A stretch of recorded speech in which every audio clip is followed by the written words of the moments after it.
From the eastern limits of European Union to the very heart of the continent, all the way back to its western border, March had us living, breathing and loving Europe. But that wasn't all. He also had us love our dads, sports, comics and solidarity. Plenty to go through another episode of this month's Clip.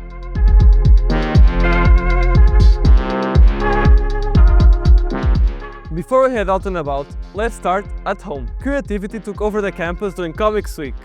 As part of the foreign language studies, students transformed classic fables into illustrated comics, reimagining characters, adding original twists, and filling speech bubbles in their target languages.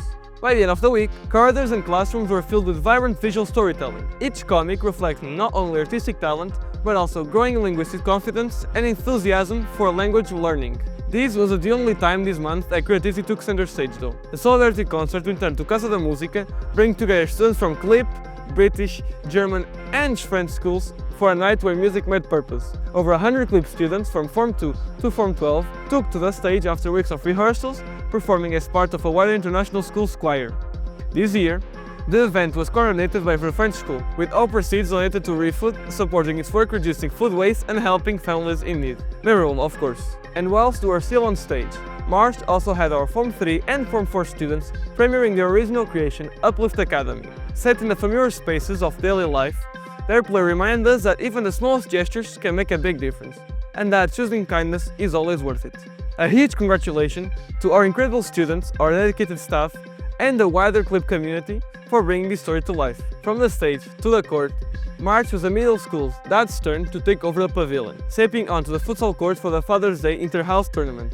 Houses clashing and the stands doing what they do the best, making noise. Who won?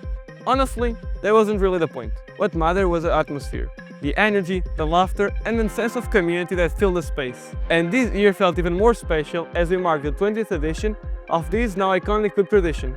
In our school, dads and other significant adults were also not forgotten, with Father's Day being celebrated with an intimate and endearing moment in the classroom. So cute. But let's not leave the pavilion just yet. Varsity was in town. This month, CLIP athletes represented the school in varsity tournaments both locally and nationally. Our Varsity Boys team traveled to Lisbon to compete against other international schools, demonstrating teamwork, resilience and determination in every match. Oh, and they brought this home. Congratulations! At the same time, the Varsity Girls Basketball Team competed in a 3-day home tournament in Porto, completing their invincible run and keeping the trophy at CLIP. Impressive. But for some of us, including me, learning went a little further than usual, about 88 meters underground to be precise. Last week, a group of 30 science students traveled to Geneva for a 3-day trip centered around CERN, blending science, culture, and just the right amount of adventure. The program kicked off with a visit to the United Nations, followed by a very Swiss introduction to local culture, fondue included. At CERN, students spent the morning experimenting with superconductors, making objects levitate and discovering firsthand how abstract concepts turn into real and very impressive science. The experience continued beyond the lab, with a Geneva treasure hunt that had us navigating the city in color-coded teams, solving challenges, capturing moments along the way, and finishing at the iconic Jeddah. The trip concluded with a guided tour of CERN, including an underground visit to one of the world's largest detectors, offering a rare glimpse into the scale, complexity, and ambition of modern scientific research. But that wasn't all though. After all, there's no research and technological advancement without a strong European policy to support it.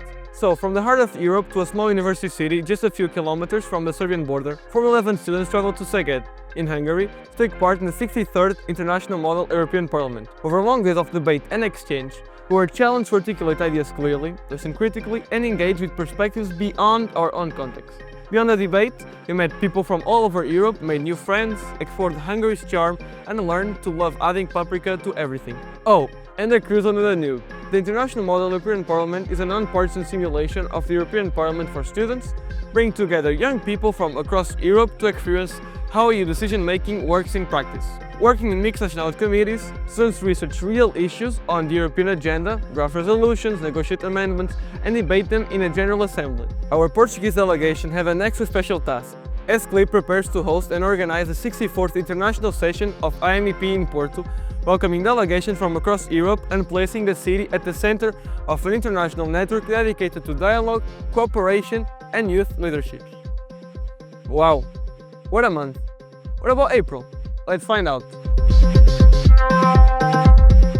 We'll come back on April 13th for the last term of the year. Can you believe summer is right around the corner? Study leave for Form 10s, 11s and 12s starts on April 20th and exams start on the 27th. We'll have a huge beach cleanup on the April 30th. And in the blink of an eye, it will be May. Alright, I think this is enough for a month. Little secret, I had to come in during my spring break for this. You better watch this now.